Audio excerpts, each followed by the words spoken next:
Hey guys, it's Caden. Welcome to another Autism Digest interview, where today we have our first medical professional and someone I'm very excited to talk to because he actually worked with one of my favorite comedians' daughters, specifically Kevin James. He's the pioneer of something called the Melillo method. I had a chance to look at his website, and some of the techniques he uses are extremely unique. He's the author of Disconnected Kids, and his name is Dr. Robert Melillo. Thanks for coming on, Dr. Melillo. Caden, thank you very much. I'm really excited to be here and to meet you. Thank you, sir. My first question for you is, for those that may not know Dr. Melillo, what's your story in your own words? My story is that, at a young age, I was got interested in healthcare. I was an athlete. I was always into exercise and diet and natural forms of health, and naturally also had some injuries. So I wanted to go into the healthcare field. It made sense for me initially to go into the chiropractic field because it made sense to me from a natural, holistic perspective. When I was there, I fell in love with neurology and neuroscience. And I wanted to find a way of combining rehabilitation and neurology and neuroscience together, along with diet and nutrition, to help other people. And so I started doing that. And then I got a board certified in neurology and board certified in rehabilitation. I also have a degree in clinical rehabilitation neuropsychology, and I have a PhD in developmental cognitive neuroscience. And I've been a lifelong learner and educator, but, my own children all had issues at a certain point, and that really got me interested in understanding childhood issues or things that were developmental, which really got me into understanding or wanting to study developmental neuroscience. And along with that, because I'm a rehab person, I wanted to come up with ways that I could try to help and try to see if I could improve anything that they needed help with. And that developed into a program that initially was called Brain Balance Program. And then it evolved into now the Melillo method. And again, I've done a lot of research. I have over 800 publications. I have textbooks. I have 8 best-selling books. I'm in practice. I continue to do research. I head up a research lab. Really the past several years, my focus has really been on trying to understand non-speaking autism and what is actually preventing people from speak and how do we change that? That's definitely amazing. And that's something I hope, especially this year specifically, that research comes out about what's preventing nonverbal individuals from speaking. Because I would like to know, I was nonverbal till 7 personally. My next question for you is, what makes the Melillo method unique from other forms of therapy out there, like say ABA therapy, occupational therapy, physical therapy? I've watched some of your interviews, and the way you explain it is that you work from the bottom of the brain all the way up. But can you explain that further? For example, what does a typical day at the Melillo headquarters or typical treatment regimen look like? Sure. Yeah, I think, there's a lot of great tools out there, like you mentioned, OT, physical therapy, there's diet, there's nutrition, there's supplements, there's immune therapies, there's cognitive-based therapies. There's a lot of tools out there. But I think what makes the Melillo method unique is that it's not just about the tools, it's how you're using the tools and how you may be combining them, and what is the primary goal of what you're doing. So my 30-year plus of research really started with the question of what's actually happening in the brain of someone that has any sort of a developmental issue, whether it's ADHD or autism or OCD or tics or Tourette's or dyslexia or learning disabilities. And we know that even 90% of most adult issues like bipolar, schizophrenia, they all start in childhood. So it's all about development. So for me, it was about really understanding what the actual issue is, and then trying to use that information to understand how can we change that or improve that in people that want us to, right? Because there are a lot of people in your area, in neurodiverse area, that really don't feel that they need help or assistance, and that's, totally to be respected. But there are those that, like all of us, we can all get better. We all have strengths and weaknesses.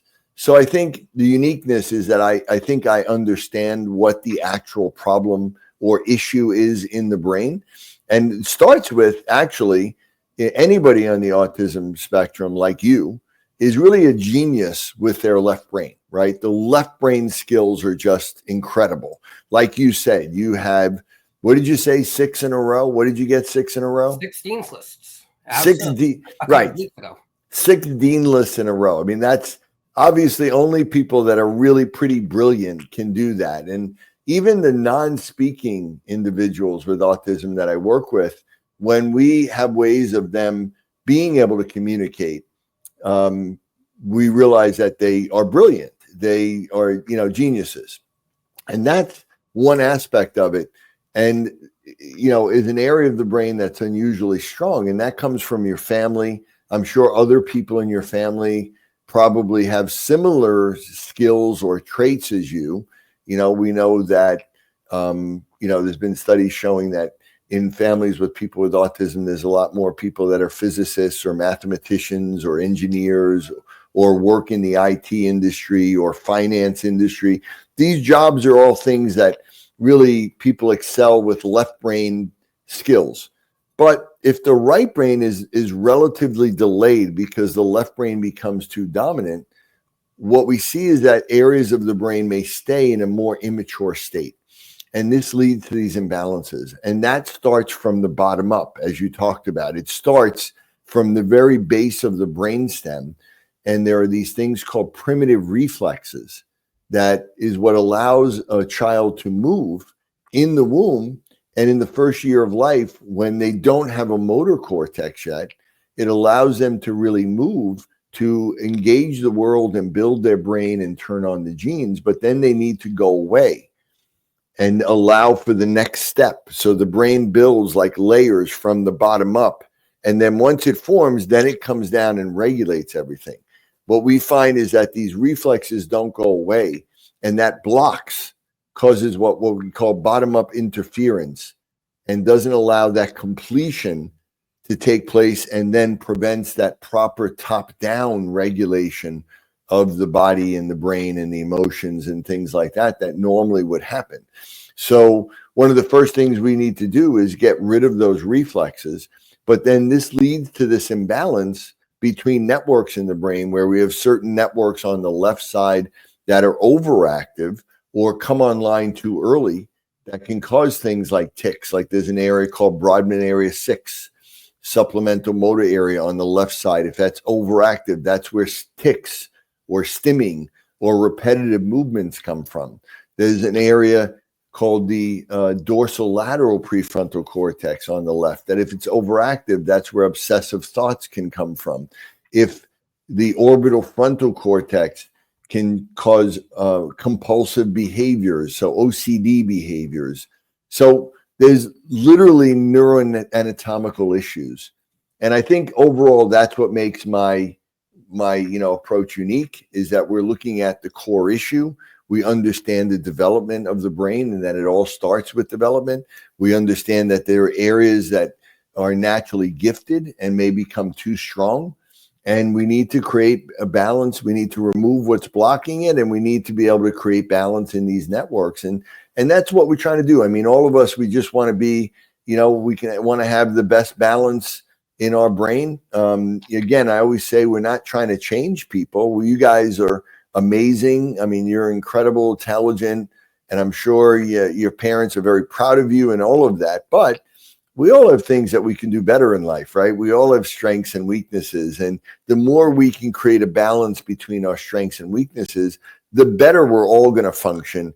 And not only in our brain and in our behavior, but the brain regulates our body. It regulates our immune system and our digestive system and all of that. And none of us want to be walking around with inflammation in our body or anything like that. Exactly. That's a really nice way to put it. Not just with autism or social awareness or that kind of thing, but with anything really. That I exercise social media everything's honestly about balance and taking accountability.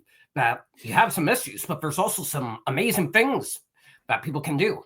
My next question for you is: you've worked with one of my favorite comedians, Kevin James, specifically his daughter. I watched that testimony from him, and while he's not a doctor, of course, he spoke very highly of you. What memories specifically do you have of Kevin coming into office that you would like to share? Well, first I'd just say that obviously Kevin is a great parent. He's a wonderful dad. And his wife is also an amazing mother. And he loves his children more than anything, like most parents. And, he was obviously, his daughter was struggling with a lot of issues. Again, as we talked about, not just, some OCD issues, but she developed these really bad tics, terrible tics. And she also had, more like terrible eczema all over her. And she couldn't sleep at night. And she had a lot of OCD behaviors. And she was an amazing, talented artist, incredible writer, she was writing books like Lord of the Rings and had characters that she created digitally, amazing. So that's, again, the genius level that she had. But she was also struggling, and the tics obviously were very upsetting. They were in the middle of doing a play. And of course, it was very disruptive. She would have, hundreds of tics a day that were very loud and violent and aggressive. They went to a number of doctors who literally, laughed at them and said, there's nothing we can do about tics. Nobody can do anything about that. But his wife, had read my book, and they reached out to me, and, they come from Long Island, where I'm from. And so they lived near me, and they asked if I would see their daughter. And I said, sure. So they came in, and we were able to, in about 3 or 4 weeks, able to get rid of her tics. And obviously there's a lot of other work that we needed to work with her. But we helped her in many, many, many different areas. And we're still working with her now. And I still see Kevin, and he's been very grateful. And again, he's a super nice guy, and he, is just a great dad, just wanted to help. And that's why he said to me, this was when we were able to help his daughter with these tics. It was so upsetting to them that, he was so grateful. And he said, I want to let the world know about what you did and how you helped. And because everybody else is told that there's nothing we could do about it, and there was no hope. And that's why he went on Joe Rogan and spoke about it, and actually mentioned it. And he said that he was going to do that. I didn't ask him to do it. He did it just because he felt like he wanted other parents and other people to know what else was out there, and he wanted to help. That's definitely great. I think I might have listened to a bit about Joe Rogan episode specifically. I'm not sure, though. I mainly watched the testimony. I love the Kevin personally, and shame on those doctors for laughing at them. That's just unprofessional, honestly. My next question for you is, for any parent out there that may not know what to do with a child on the spectrum, may not know which options work best for them, what's your advice to them from the perspective of a medical provider? Yes. Well, first of all, I understand that the traditional approach is going to be, parents are going to be told that there's really nothing you can do about it other than just accept it. And again, I think obviously anybody in the neurodiverse community should be not only accepted, but embraced and treated with love and respect like everybody else. But the idea that, again, that we can't change or create more balance in the brain is not true. Most the professionals out there, not because they're bad people, they really just have no idea how the brain works. None. And they really don't understand how the brain develops, or, what is really happening in the brain. And if you don't really know what the root cause is or what the problem is, then you really have no idea how to help it. And so they feel like they're being kind by telling people, they don't want to create false hope, but instead they just take away any hope. And I don't think that's right either. And I think that, people have to understand that you may have to step outside of the traditional box and read a book like mine, which, again, we have a ton of research backing up everything that we do in some of the best journals in the world. So it's very scientifically valid, but it's not, common knowledge. It's not what, the traditional pediatrician or pediatric neurologist is going to say, although we hope to be changing that. So I think, be prepared to have people tell you that there's really nothing you can do and that just just live with it and whatever. But that's not, I don't think that's true. If you should choose to help improve. And as we said, we're not saying that there's anything wrong per se. We're just saying that everybody can be balanced, that even kids that are non-speaking, they're geniuses in their left brain. They're brilliant. And a lot of people, will treat those kids like they're not there or like they don't know anything. And many therapists, that's their approach, that they believe that these, non-speaking kids are intellectually disabled or intellectually impaired. And that's not true. These kids are there. They understand everything, but they can't control their body and they can't move their body the way that they want. But that can be changed. And, we have many, many kids that were not speaking that now speak, and many of them speak really very well. It is possible. Change is possible.